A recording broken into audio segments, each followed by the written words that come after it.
Well, good morning, everyone. Welcome to the Center for Strategic and International Studies. My name is Heather Conley. I'm Senior Vice President here at CSIS that conducts our research for Europe, Eurasia, and the Arctic. We are absolutely delighted to welcome Dr. Liam Fox, member of British Parliament for 22 years, looking after the constituents of North Somerset. Many of us know Dr. Fox as being the former Secretary of State for Defense, who was named by Prime Minister Cameron from 2010 to 2011. And CSIS claims Dr. Fox as one of our own for coming last year for a conversation we held in Williamsburg, Virginia, on the future of Europe. And I assure you that Dr. Fox gave us a very lively and spirited debate about what the future of Europe will look like, and I'm sure some of that will be reprised for us this morning.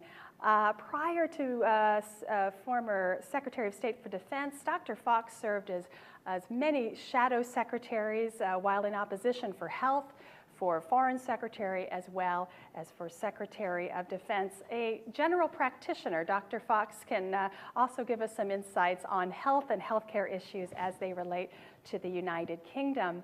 I'm also delighted to welcome two guests with us. We have General Brent Scowcroft with us, former U.S. National Security Advisor, and Judge William Webster, former FBI and CIA Director. We're delighted to have you both with us.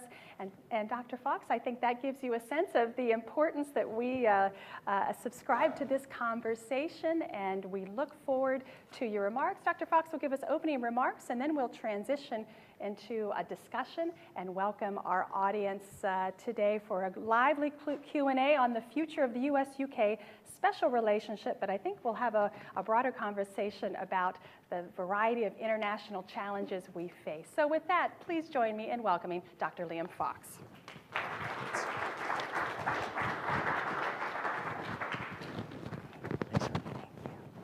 Well, good morning, ladies and gentlemen, and it's a great pleasure to be back here at CSIS. It is not a quiet time in global events. In fact, I can never remember a more turbulent time in global events, but what a better time to talk about the relationship between the United Kingdom and the United States. In fact, when Winston Churchill first used the term special relationship, he did it during his speech in Fulton, Missouri, which is of course better remembered for his use of the phrase Iron Curtain for the first time. But when Churchill spoke about the special relationship, he did so as a wartime leader. And it was basically an intelligence relationship, a military relationship. The somewhat Disney-esque, gooey-eyed connotations that special relationship gained in later years are not, for me, the concrete foundations that it has. This is a relationship about our security in a dangerous world, and there are so many threats in this very interdependent world. And one of the changes that Churchill would have been astonished to see is the level of interdependency that we now have. And we have had so many warnings about just how interdependent we've become in recent years, whether it's the terrorist attack of 9/11, whether it's the natural event of SARS, whether it's the Japanese tsunami, whether it's the 2008 banking crisis. What is very clear is that contagion in one part of the global economy will very quickly spread to the rest. In fact, the whole concept of over there, I think, is a term that might become somewhat dated as we go ahead. When I was writing the book that I wrote about global security threats at rising tides, it was pointed out to me that back in 1993, not exactly a very long time ago, there were 130 websites in the world. At the end of last year, there were 654 million. Which is a whole change, quantum leap in information. But it's also a lot of terrorist haystacks in which to hide terrorist needles. And that's something I want to come on to in a moment. But I wanted to set out the generic range of risks that we face before I come to some of the specifics.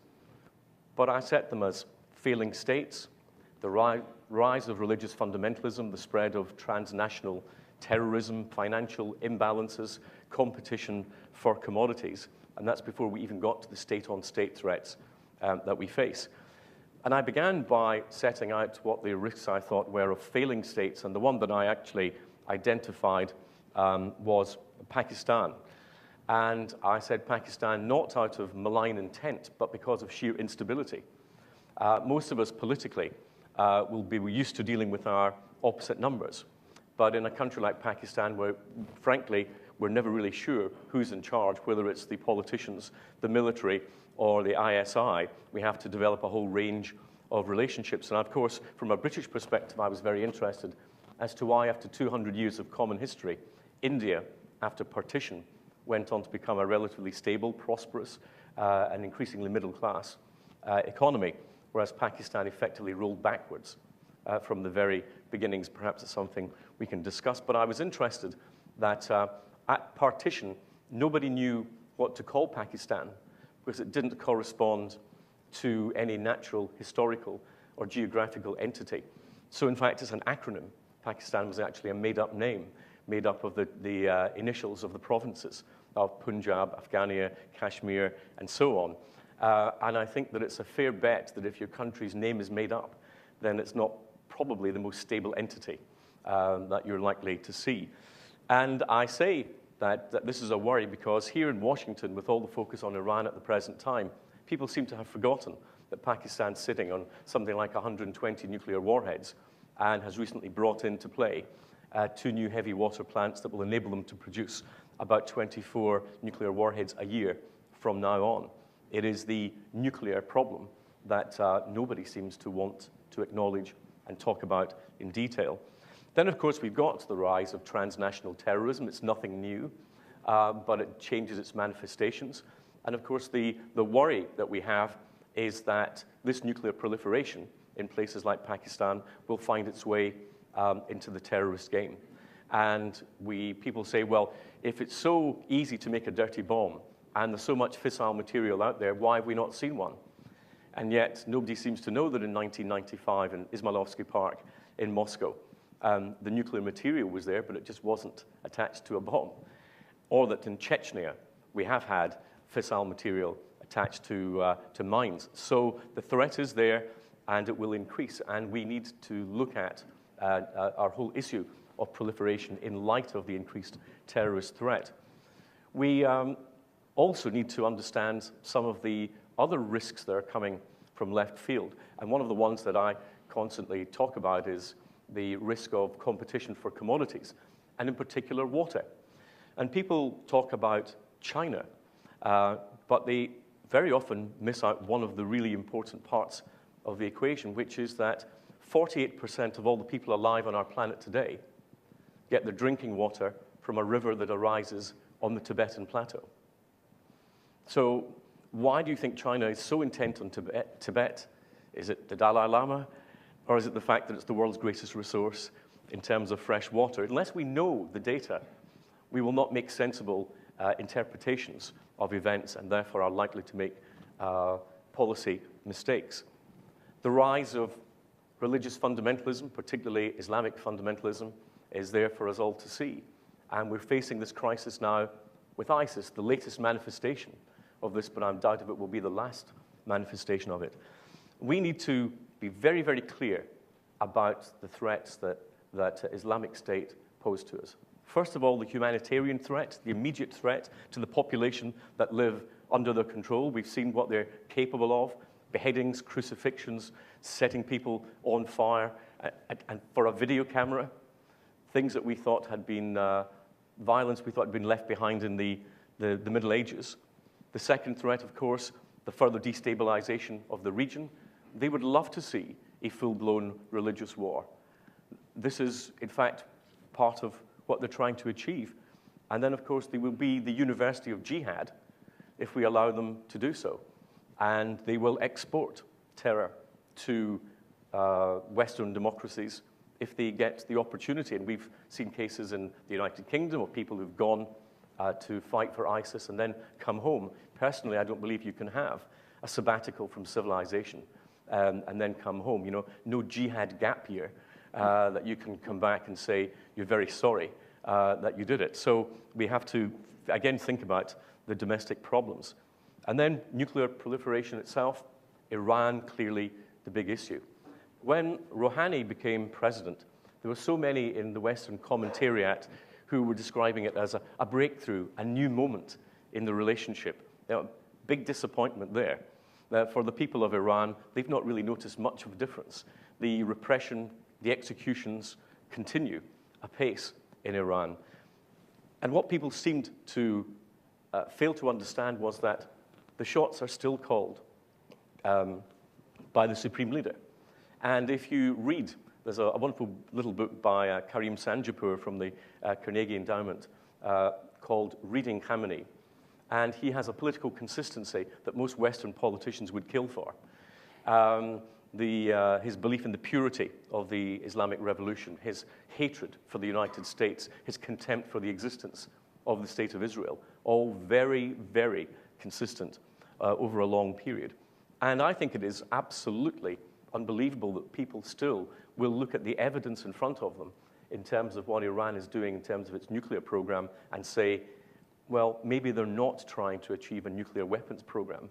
There is no possible excuse for the levels of nuclear work that they're doing and enrichment at the present time, other than that they're trying to get a nuclear weapons program. The clandestine way in which Natanz and Iraq were developed says to me that this is not a country that is open about its intentions. And there is a problem here, a generic problem in the West, which is that on too many occasions in recent times in foreign policy, we have allowed wishful thinking to take the place of critical analysis. Because we want something to happen, we have used the data to try to make it look as though that is what's happening. And it's not happening in the case of Iran. And why should we worry about a nuclear Iran? Well, first of all, it does provide an existential threat to Israel, with all the implications that that has for wider policy. Secondly, I think it would mean the NPT is not worth the paper that it's written on. And if Iran gets to nuclear weapon status, why should Egypt, Saudi Arabia, and Turkey not want to follow them? And that means a nuclear arms race in one of the most unstable regions of the world. And after all the work that was done, particularly in the United States at the end of the Cold War, to stop proliferation and to stop the former Soviet states being able to have nuclear weapons, surely we want to leave something better to the next generation than a new nuclear arms race. This is a challenge for all of us. I worry about what is happening today in terms of the negotiations. Some say we need to get a deal. I actually think no deal is better than a bad deal. And what do I mean by a bad deal? I think any deal is a bad deal that allows Iran to become a threshold nuclear state because of the dangers that I've mentioned. I particularly worry that about the potential of a bilateral agreement between the United States and Iran that doesn't come from the P5+1. We need to stand together in the face of international threat and not be divided. And I'm sure that's something we'll talk about in our wider conversation. And then on this happy list of the threats we face, we didn't really think that we would be facing a state-on-state threat to the extent that we're facing today from Russia. And if ever there was an example of wishful thinking displacing critical analysis, it is in Putin's Russia. Because we have so wanted Russia to become a useful partner in the international family of nations that we have simply been turning a blind eye for too long. There are two basic principles followed by Putin which make it extremely difficult, if not impossible, to normalize relations with Russia. The first is that Putin still clings to the idea, the old Soviet idea, of a near abroad. In other words, that he should have a veto over the policies of his immediate geographic neighbors. And we've seen what that has led to in recent times. And the second is his concept that he believes that the protection of ethnic Russians lies not with the countries or the constitutions or the systems of law under which they live, but with an external power, i.e. Russia itself. And these two views are the root of many of the problems that we face, and we can see the manifestations of these today in Ukraine. I do not believe that you can take Putin's word on any agreement when it comes to his borders. I think that what is happening in the Ukraine is truly shocking.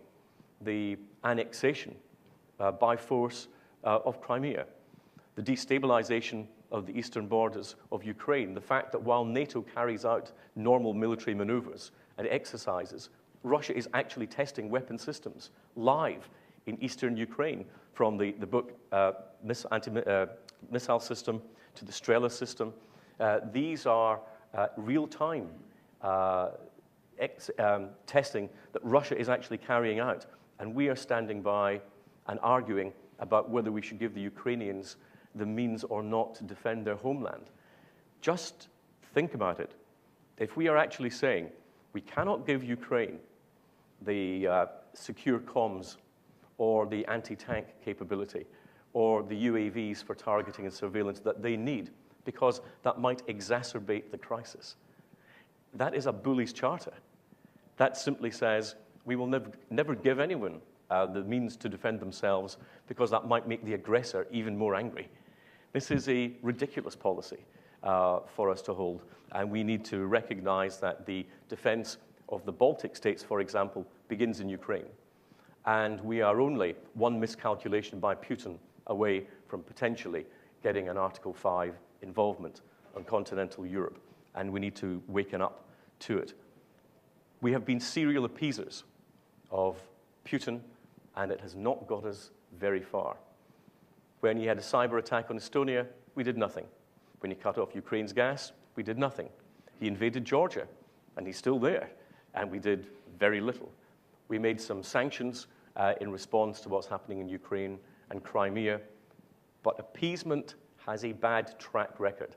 It had a bad track record before, it's got a bad track record today. So why should we in the United Kingdom still look so much to the United States in an era of all these potential problems? Because you are the world's biggest economy, because you are the world's biggest military budget, bigger than the next 11 combined, which is very reassuring when you are a close ally of the United States. But more than that, we need to have a partnership of values, because in all these problems that we face in the world, we need to understand that we are who we are, not by accident. We are who we are by design and by decisions that were taken by those who went before us. And we are built on the concepts, both our nations, of our ability to exercise a free market, our economic liberty in a free market. We understand the value in terms of prosperity and security in free trade. We understand the need for a rule of law applied equally to the governing and the governed independently. And we understand the concept of rights across race, religion, and gender. These are what make us who we are. And we need to take ownership of these, and we need to be expanding these in a very unstable world.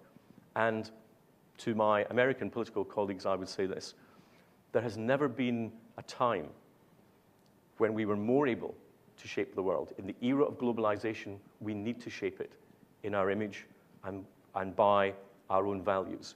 This is not a time for America to look inwards. This is not a time for America to become more isolationist. There has never been a time, I believe, where America was more needed on the pitch than it is today. And that's probably, I think, Heather, the best place to begin our conversation. Perfect. Thank you.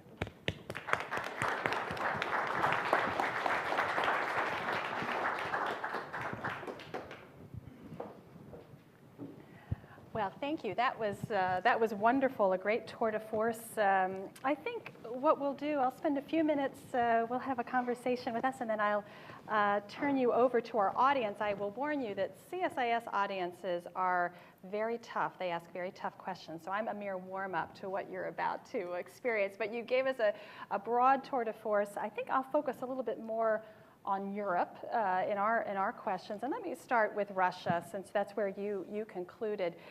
The murder of Boris Nemtsov. Mm-hmm. Do you think that's a turning point? Will we see a different environment within Russia? I think one of Nemtsov's, one of his most poignant remarks, literally days before his murder, was that he felt that there needed to be a Maidan in Russia, an awakening in Russia, which in some ways I think is the most powerful threat to Vladimir Putin than to anything. Did you see these unbelievable images from Moscow, literally steps from the Kremlin? Did you see that? Do you see this as potentially a turning point for Russia? It's potentially, but again, given the level of control and repression that exists there, we've had these false dawns before. Being a vocal opponent of Putin is not a safe position to be in, as Litvinenko, Nemtsov, Politskaya, you name them, of the very long list, the growing list of enemies of the Russian president who have been silenced. It would be nice to think that we would get a change. Honestly, I'm just not that optimistic about it.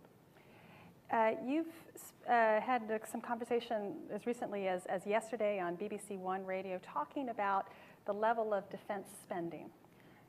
Very concerned about British defense spending, the lack of a commitment to 2% of gross domestic product towards defense spending.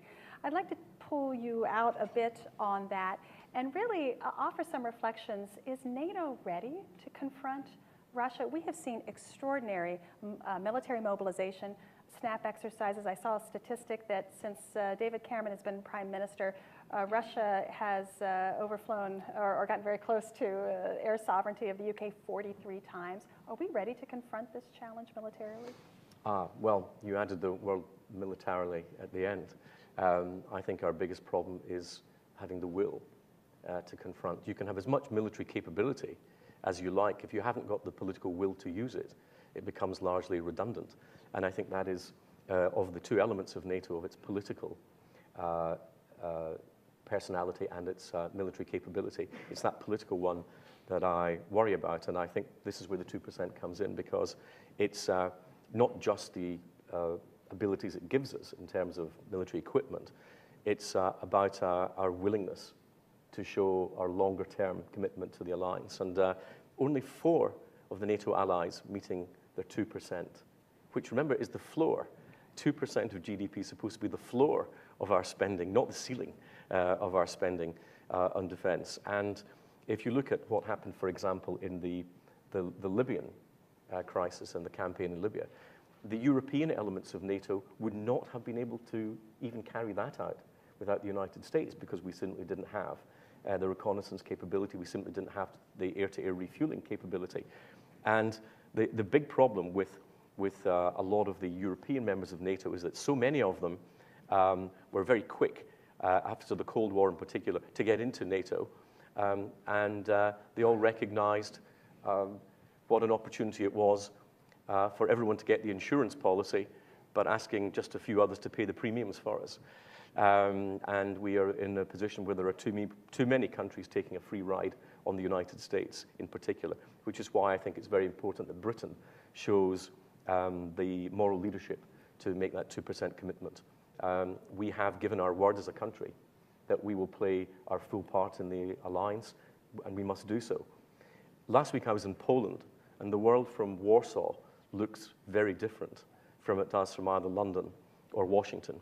And there is a palpable fear there about what is going on. And the geographic proximity of Putin is getting them to waken up. And they are, of course, going to increase their defense spending, as are countries like Estonia. But they're coming to the threat late in the day. So we do need to get our political act together inside NATO. And there's a related issue here, and I know this is, we did talk about this at Williamsburg, but I go back to it again. Part of the problem with NATO is the European Union, and the European Union trying to take on a defense and security role. That is not what the EU is for. That is what NATO is for.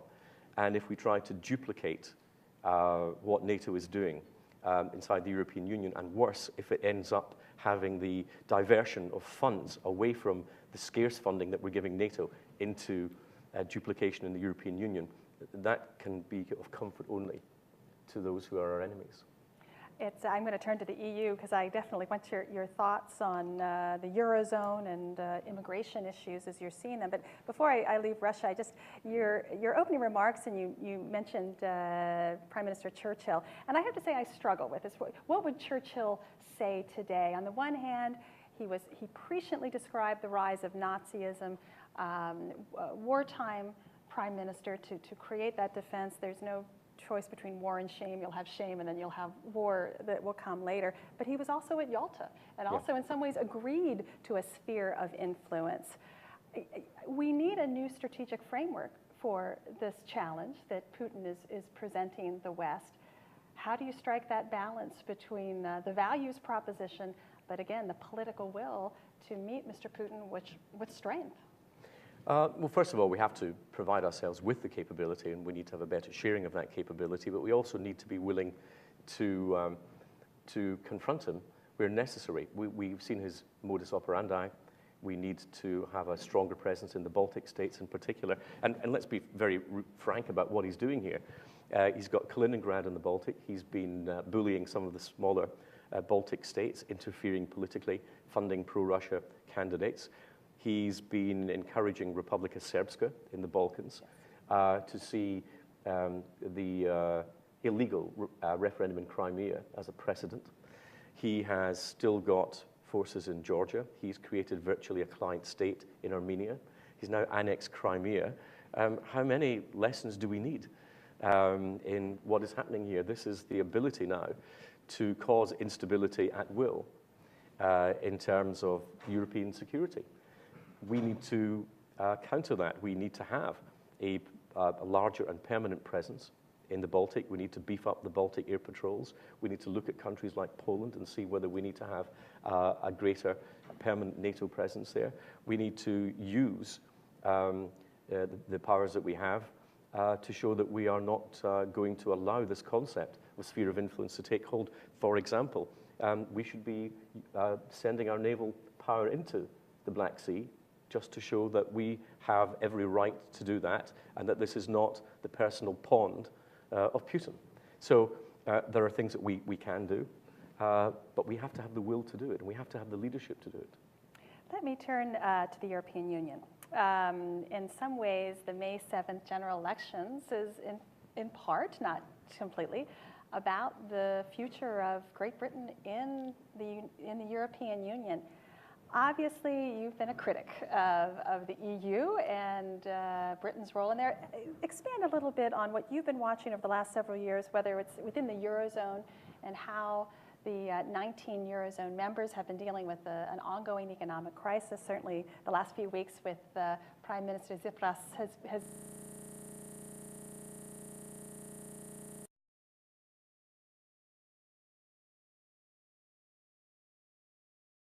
How long have you got? Well, you have a couple minutes. You can go. Well, first of all, in terms of the UK election, the Conservative Party, my party, believes that we should have a referendum because no one under about 57 years of age in the UK has ever been able to take part in a referendum about our membership. It's one of my earliest political memories was the referendum of 1975 because my parents campaigned on opposite sides. And, it's a tense household. It was a tense household. My parents still have the same views that they held then. But Peter Mandelson, Lord Mandelson, said in Britain that, and I quote, Europe is too important an issue to be left to the lottery of the electorate, which I think tells you all you need to know about the mindset of the bureaucracy in Brussels. And in an era where people across Western political systems seem to be losing faith in the political system itself, giving people a say on their own destiny, I think, is one of the ways in which you restore faith in that system, and you keep faith with the people. So that's one side of it. The Eurozone, well, a lot of our European partners are now becoming serial economic self-harmers. And the whole concept of the euro, which of course we decided to stay out of, I think has been a disaster. And I remember on the night we were voting on it in the House of Commons, John Major saying to me, who in their right minds would go into anything in life that doesn't have an exit. And we're now discovering with the Greek situation exactly what happens when you don't have an exit. And the euro was always, I think, intellectually and economically flawed. There were two basic models that the euro could have taken. First of all, to say, it is so important for this concept of ever closer union, we will do everything to make it work, right up to and including full political, economic, and monetary union. But they didn't do that. Or they could have said, it's purely an economic project, and only the countries that make the grade are allowed to join. And they didn't do that either. In fact, the wrong countries were allowed to join, countries that were never close to making the convergence criteria. And then, having been allowed to join, they followed fiscal policies that made them diverge rather than converge, building instability into an already flawed architecture. And we're living with the consequences of that today, because what you're getting is monetary policy effectively applied across the whole continent that suits Germany, the biggest continental economy. And I'm afraid that memories are too long, and history is too short for people to accept what they perceive as austerity being applied to them from Berlin. And the reason that I mentioned my parents' positions on the European referendum was that my father said we must join what was then the common market. He said to diminish the tensions that drove Europe to destruction twice in a century. And I worry now that what we're getting in the euro is the recreation of those tensions economically that will lead us to many of the same disadvantageous positions that we had before. How do you go about de-risking the euro is for me the big question. Well, you can go back to the national currencies and abandon the euro. That's not going to happen. You can throw out the outliers in Southern Europe in particular. That's Greece, Portugal, Spain, probably Italy. But that would undermine their drive towards ever closer union, so that's not going to happen. The third would be to throw out the biggest outlier, which is Germany. And clearly that's not going to happen because Germany likes the euro because it's a way undervalued currency for the size and strength of the German economy. Germany's done very well out of that. And the fourth way is for the countries inside the Eurozone to move to full political, economic, and monetary union. And I spoke to a senior member in Brussels recently who said, you're quite right, those are the four options and we'll take none of them. And what we will do is continue to take the risk effectively and hoping that the bomb goes off on someone else's watch. And I regard the euro now as being the single biggest threat to global financial stability, because what is happening in Greece will be replicated in the future because the basic problem is not being sorted out. And the most important issue for European politicians, I think, is the de-risking of the euro. 58% of young Spaniards are unemployed. How long do you think you can tolerate those levels of unemployment being foisted upon a population for what is effectively a political project?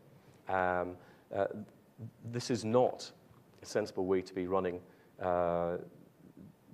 either the economics or the long-term social stability in Europe. And I wonder how many young Europeans on the current trend will be sacrificed on the altar of the single currency before European leaders waken up to the truth of what's happening. Setting aside the Eurozone, which in itself has got its own rhythm at the moment, are you undervaluing, though, the incredible benefit the United Kingdom has received from being part of the single market? In fact, over the last 5 years, trade between the United Kingdom and the EU has increased. I mean, can this conversation about the UK's role within the European Union, are you not completely underemphasizing the great economic benefits that you enjoy, as well as London as the financial center, which is benefiting from being within the European Union, but not obviously of the euro? Well, we were told, of course, that if we didn't join the single currency, that would be the end of London as the economic center. Didn't quite work out that way. I take a very simplistic view of this, which is money goes to where money can be made and money can be moved. And money comes to London for both those reasons. Money can be made because of our regulatory and taxation framework, especially at the moment, and it can be moved because of our system of commercial law. So that will continue to make it attractive, whether we're inside the European Union or not, and I haven't really noticed Norway or Switzerland suffering hugely for not being members of the European Union. Of course, there are gains of being inside it. So what I would like us to have, though, is a debate that looks at the ledger in terms of its pluses and minuses, but in a very realistic and hard-headed way. Britain would have to look to see whether were Britain to leave the European Union, what that meant in terms of our trade. Worth pointing out, however, that Europe, the rest of our European partners, export much more to us, the one country, than we export to them, the other 27. And so the balance is very much in one direction. So I think that we do need to have this debate, but I really rather dislike some of those who will say, oh, we couldn't stand on our own 2 feet. Britain could not exist outside the European Union, which is clearly nonsensical, given the success of some of the countries in our neighborhood geographically who are. What I would like to see is a renegotiated relationship with Europe. I'd like us to go back to the concept of a common market.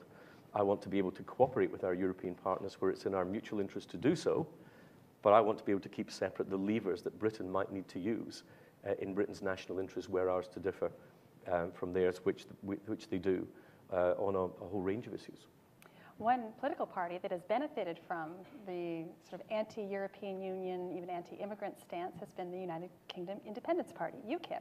So I'd like to turn a little bit to the domestic politics and put that crystal ball on the table for May 7th. We have the commentary class has certainly been speculating that what we are about to witness on May 7th is going to be a real mess, a hung parliament, a very difficult coalition framework where the smaller parties, particularly the Scottish National Party, perhaps UKIP on the other side, may be determining what a future British government looks like. Help the average American understand what's going to happen on May 7th, and then what are the implications for us. Shall I also give you the lottery numbers this week? The bookies always have this right. I have to say, I follow them as much as you go. But I tend to go with the bookies as well, rather than. Very good. I think people are more circumspect about where they put their money than where they put their opinions. Indeed.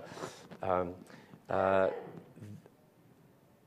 what does look like it's happening at the moment is that the two main parties are increasing in strength again at the expense of the smaller ones. A classic squeeze as we get to an election. And for all the talk of breakthroughs, in a country like Britain with a first-past-the-post system, it's very, very difficult for parties to break into that. I think that, and you will say, with some justification, you would say this, as a former chairman of the Conservative Party, I believe that when you have an economy where we have created 1.85 million jobs, 1,000 jobs a day since we've been in office, with historically low interest rates and low inflation rates, with people really feeling the growth in the economy now feeding through to their own pockets, I think that it's very hard to see why the public would throw out a government that's provided them with that. I happen to think that the current Labour Party leader is uniquely unqualified to lead the country in a way that I've never known in my 23 years in Parliament. But I won't intrude on their private grief any further on that one. And I think that when it comes to the election, people will look at the economic record of the government. They will look at the fact that in David Cameron they have an experienced Prime Minister at a time when international security is not looking great. And I think that they will decide not to make the change. I think the Conservatives will be the biggest party. I think that we'll be close to an overall majority. And I remember the first election that I was elected in 1992, the scenario was not that dissimilar to this one, when in fact we were not ahead in any opinion polls. And John Major won the highest number of votes any Prime Minister won in history. So the electorate, when faced with actually putting the cross, I think will think very hard. As a member of Parliament, you served on the Constitution Committee and had a great deal focus on constitutional affairs. For those of us who've been watching the Scottish debate, obviously last fall's referendum, which was a bit of a heart stopper, weren't quite sure how that would evolve, and now we see where the Scottish National Party is going to be doing, we think, very well for May 7th, which may cause Labour to not do as well. But what does this mean for the United Kingdom, is it becoming more disunited, and will this election begin to pull at the very fabric of the United Kingdom? Well, I always thought that Tony Blair's constitutional proposals for devolution were imbalanced and would have repercussions. We argued at the time, it was my responsibility at the time in the House of Commons, and I argued that what was happening was a recipe for the rise of nationalism. I didn't think actually ever it was such a heart stopper, the referendum. Okay. And your faith in the bookies would have been well placed, because Indeed. They said Indeed. 87% chance of getting a no vote on that referendum. In fact, they paid out the day before the referendum actually took place. Some of the bookmakers, they were so certain were they of the outcome.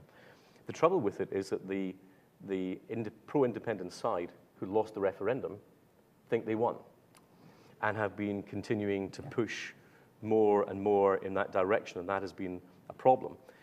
It is also now very apparent that the Labour Party look like it will do very badly in Scotland, and I think that's a problem of their own making, again, in how they've approached all of this. What will it mean if there's a big SNP grouping?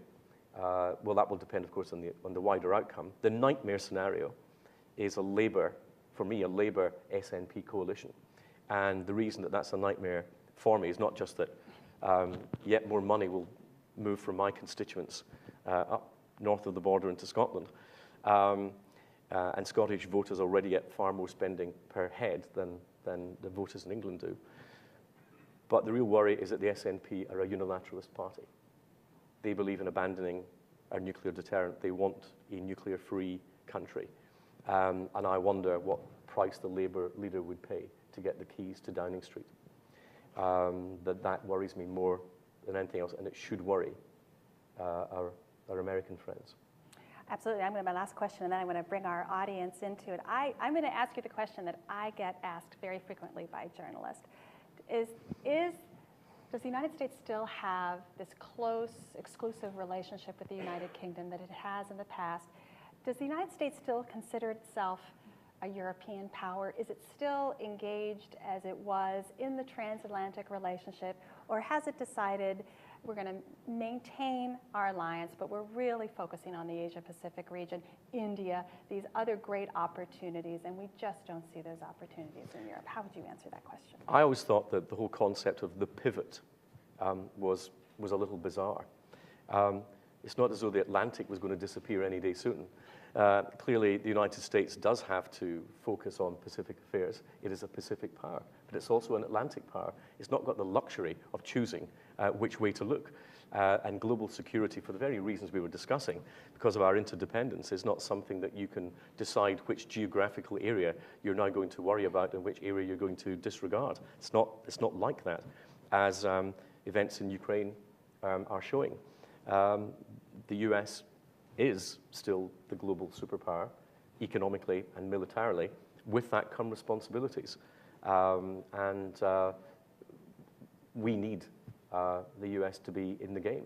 So I wonder what signal Mr. Putin got that America was not going to be as focused on its transatlantic area, but was going to focus on the Pacific. I wonder what signal he took from that, and whether that's actually been advantageous to wider security. Interesting. Well, thank you. Okay, I've given you your warm-up. I'm ready to unleash the audience. If you could please raise your hand. We have a microphone. If you could identify yourself, please, with your name and affiliation. We have about 15 minutes, so I'd ask for the comments to be short, the questions to be very focused. With your permission, I'll bundle a few questions, Sure. And then you can fire away at them. So with that, please, sir, we have one right there in the front, and then one to the side. And one Thank you very much for a realist view of the world, or a Tory view of the world. My question follows on Asia. I was going to ask about the pivot, but do you see, does the UK or EU or NATO see Asia as sort of outside its purview? Is that something to be left to the US? How do you define your interest in East Asia, and how are you pursuing those? Thank you. And we had a question right up front here, Marcy. We'll stick to this side for a moment. Thank you. Michael Igo with DevEx. You've spoken quite a bit about diplomacy and defense and the need to build political will in those areas. I wonder if you have any thoughts on the third D, development, and how the relationship between USAID in the United States and the Department for International Development in the UK has transformed, how you think it should transform in the future, and if that's a significant aspect of what you're talking about. Thanks. Great. Let's take one more. We have, oh, you know what, right there, Marcin, right there to the side, and then I'll perhaps go over the corner next. Thank you. Dr. Fox, thank you for joining us today. Major Scott Smithson, United States Central Command. Real quick question. It seems like one of the emerging narratives in the debate about the future of NATO is that there are some member states that increasingly are oriented to the east, and I think Ukraine fulfills that narrative, whereas others from the southern periphery continue to be concerned about instability in Libya. How do we, the United States and the United Kingdom, help change that narrative from an or to an and? Great. So we had Asia, is that outside NATO's purview? Question of development, which the United Kingdom has played a great leadership role in development in the world. And South versus East, that's a great question. Can NATO do both? Do they have to choose? Can the alliance be united in addressing both conflicts? Well, the very first question, I think, goes to the heart of this entire discussion. I think increasingly you have to understand the implications of globalization, that we can't simply disregard other parts of the world simply because they're not close to us geographically. I think of the 20th century really as being the century of the bloc, which was defined by our geography. And so we cooperated with countries that were close to us in terms of physical geography, rather than countries that were like us in terms of our values or our political systems. Increasingly, the world is shrinking because of the effects of globalization. And as I said at the beginning, we can't afford to disregard risks that are rising in Asia any more than we can do risks that are rising in Europe, because they will both affect us very quickly. I think politicians have a problem with this, if I'm allowed to say that. I think that politicians on the right resent the loss of sovereignty that inevitably comes with globalization, and therefore tend to not want it to happen. And politicians on the left dislike the unavoidable importation of strategic risk that comes with globalization that has to be paid for. And our systems of government also, with a very neat way in which we have little silos that say that's economic policy, that's trade policy, that's foreign policy, that's security policy, fail to grasp how globalization is developing and the interdependence and the unavoidable risk that comes with that. So we do have to look more widely at risk and emerging risk, and recognize that whether we like it or not, it's going to happen. The question is how well we prepare for it. So I think if Fukuyama had called his book The End of Geography and not The End of History, he'd have been a lot closer to the mark in terms of the world that we're emerging into.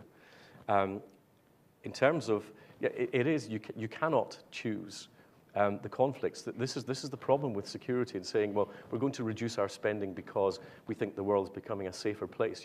Conflicts choose you more than you get to choose the conflicts.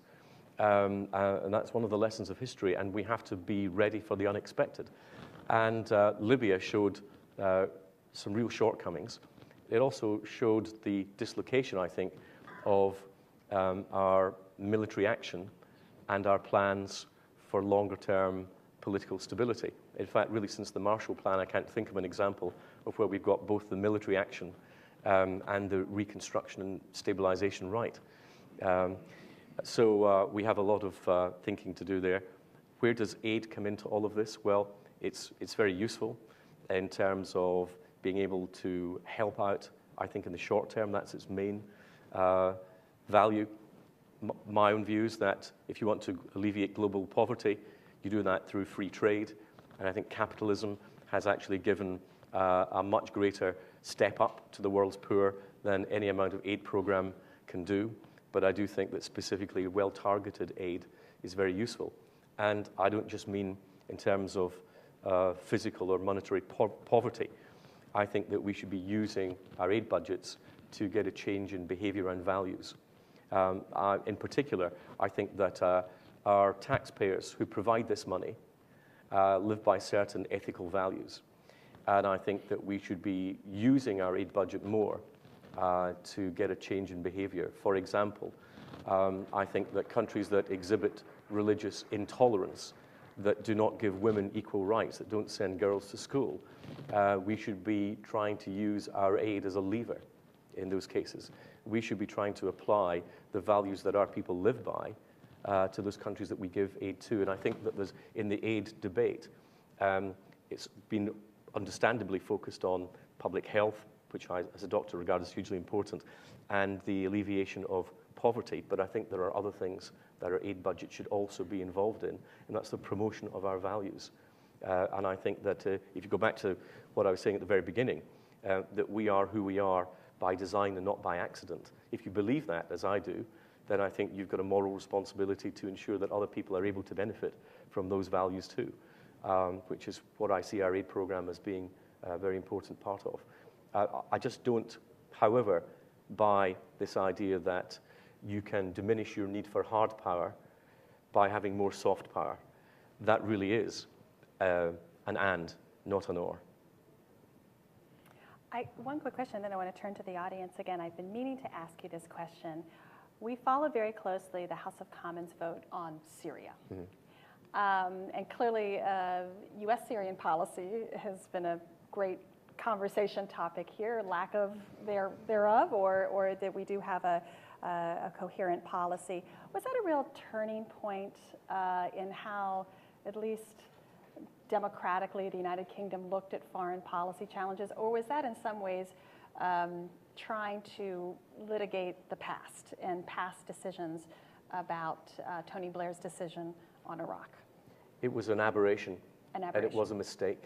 I wouldn't take it as reading too much into how Britain sees its role. This was a House of Commons that was recalled from their summer holiday 3 days before they had to. People who are on their family holidays don't take very kindly to that. There wasn't a great deal of preparation done in terms of briefing members of Parliament about the actual issue. A lot of it was about domestic politics, and I wouldn't read too much into it. However, I think that the damage, irrespective of the reasoning that produced the outcome of that vote, has been very substantial. Because I think there are two things you shouldn't do in politics as in life. First of all, don't make promises you know you can't keep. And secondly, don't make threats you're not willing to carry out.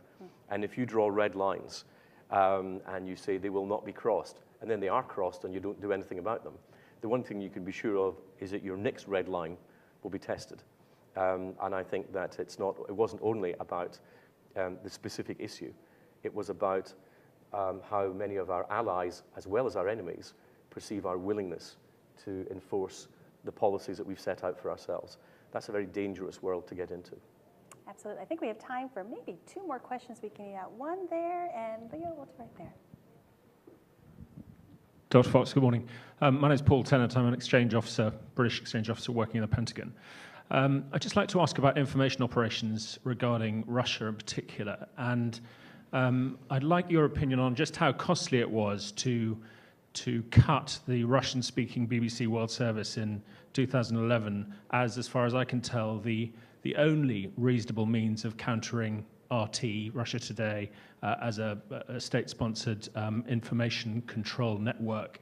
And if you agree with me that it was, with hindsight, certainly extremely costly, whether it can be reversed. Thank you. Leo, you can just grab the microphone. Thank you. Leo Michel, National Defense University. Among the big defense issues that the UK will face in 2016 will be the main gate decision on replacing the current Trident deterrent. How strong is support within the Conservative Party for a like-for-like replacement? And very quickly, since you were defense minister at the time that you signed the two defense treaties with France in 2010, are you satisfied with the level of British-French defense cooperation? I'll add one more to that. Any predictions on the Strategic Defense Review, SDSR, for this year? All right. All right. And that's how you're going to end up on a strong note. Last 5 minutes. On the question of information, as well as forgetting about the concept of deterrence in general, we also seem to have forgotten the value of propaganda. You would think that we had entirely lost our institutional memory from the Cold War. Both of these are really important things. Russia is now becoming extremely adept, as ISIS are, for example, in conducting an information war. And despite having all the technology and all the tools at our disposal, we seem to fail to understand the importance or the potential that it gives us. So I'm entirely with you on that, and we need to really raise our game right across the whole information piece. In terms of nuclear deterrent, yes, there's very strong support inside the Conservative Party for replacement. The biggest arguments in Britain against it are that, well, why would you spend so much money on a system that you'll never use, which utterly fails to understand the concept of deterrence, which is that we're using it every day. It's a deterrent. And then when they say you can't really afford 20 billion in terms of capital costs for the new program, I point out that we were very happy to spend 9 billion for 3 weeks of the Olympics, but we're reticent about spending 20 billion for 35 years protection from nuclear blackmail. It does seem to me that we want to think hard about our priorities on that one. As for the SDSR, clearly the next defence review will have to take into account that heavy initial cost in the capital programme for the nuclear deterrent. That I think is factored in, but it's a big cost. And I would say that the defence budget is driven by 4 things. There are 4 drivers and constraints. The first is the international security environment, which is deteriorating, which suggests you need an uplift in the budget. Secondly, it's driven by the commitments already entered into, our 2% NATO commitment, our commitment to upgrade our nuclear deterrent, and it's also the gaps that we decided to take in 2010, but which we will not be able to take again. Maritime surveillance capability, for example, that's probably going to be another $1 billion on the budget just for the one item. Then you've got the fiscal position, which is improving dramatically in the United Kingdom because of the long-term economic plan that we've put forward. And then the fourth one, I think, is your international obligations and your willingness to have a role in global affairs. And I think that we have given our word as a country, as a member of the alliance. We need to keep that word. And I think if we want to be able to propagate the values and systems that I've been talking about, we have to be willing to provide the means, if necessary, to protect them. So I can see no option, really, than a rise in the budget.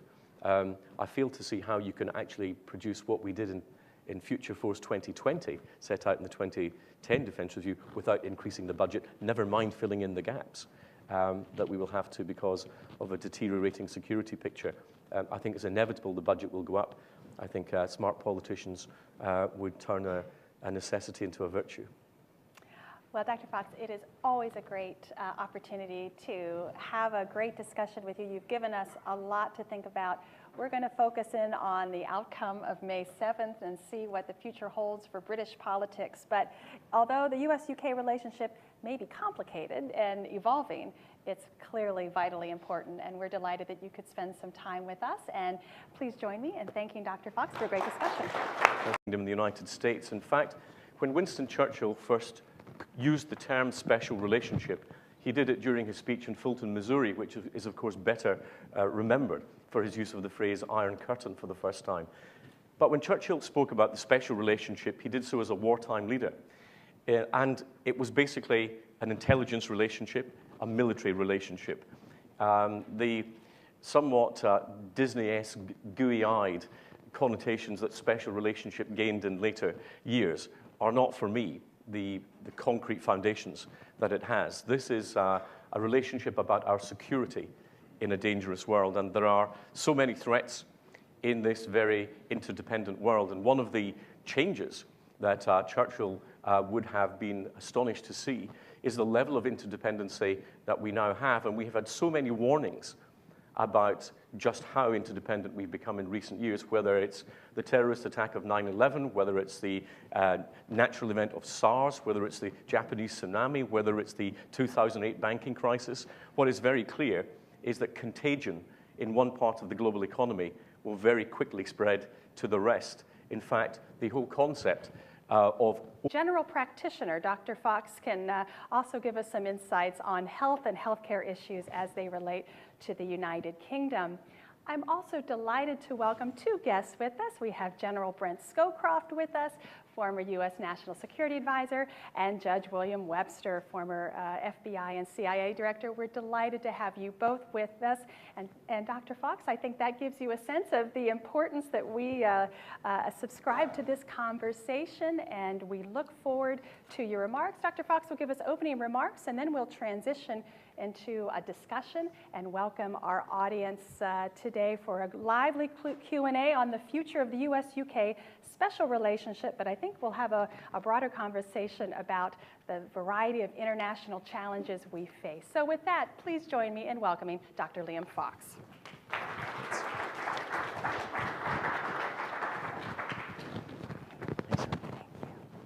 Well, good morning, ladies and gentlemen, and it's a great pleasure to be back here at CSIS. It is not a quiet time in global events. In fact, I can never remember a more turbulent time in global events, but what a better time to talk about the relationship between the United Kingdom. Well, good morning, everyone. Welcome to the Center for Strategic and International Studies. My name is Heather Conley. I'm Senior Vice President here at CSIS that conducts our research for Europe, Eurasia, and the Arctic. We are absolutely delighted to welcome Dr. Liam Fox, member of British Parliament for 22 years, looking after the constituents of North Somerset. Many of us know Dr. Fox as being the former Secretary of State for Defense, who was named by Prime Minister Cameron from 2010 to 2011. And CSIS claims Dr. Fox as one of our own for coming last year for a conversation we held in Williamsburg, Virginia, on the future of Europe. And I assure you that Dr. Fox gave us a very lively and spirited debate about what the future of Europe will look like, and I'm sure some of that will be reprised for us this morning. Prior to former Secretary of State for Defense, Dr. Fox served as many shadow secretaries while in opposition for health, for Foreign Secretary, as well as for Secretary of Defense. Was Pakistan. And I said Pakistan not out of malign intent, but because of sheer instability. Most of us politically will be used to dealing with our opposite numbers. But in a country like Pakistan, where, frankly, we're never really sure who's in charge, whether it's the politicians, the military, or the ISI, we have to develop a whole range of relationships. And of course, from a British perspective, I was very interested as to why, after 200 years of common history, India, after partition, went on to become a relatively stable, prosperous, and increasingly middle-class economy, whereas Pakistan effectively rolled backwards from the very beginnings. Perhaps it's something we can discuss. But I was interested that at partition, nobody knew what to call Pakistan because it didn't correspond to any natural, historical, or geographical entity. So in fact, it's an acronym. Pakistan was actually a made-up name, made up of the initials of the provinces of Punjab, Afghania, Kashmir, and so on. And I think that it's a fair bet that if your country's name is made up, then it's not probably the most stable entity that you're likely to see. And I say over there, I think, is a term that might become somewhat dated as we go ahead. When I was writing the book that I wrote about global security threats at rising tides, it was pointed out to me that back in 1993, not exactly a very long time ago, there were 130 websites in the world. At the end of last year, there were 654 million, which is a whole change, quantum leap in information. But it's also a lot of terrorist haystacks in which to hide terrorist needles. And that's something I want to come on to in a moment. But I wanted to set out the generic range of risks that we face before I come to some of the specifics. But I set them as failing states, the rise of religious fundamentalism, the spread of transnational terrorism, financial imbalances, competition for commodities. And that's before we even got to the state-on-state threats that we face. And I began by setting out what the risks I thought were of failing states, and the one that I actually identified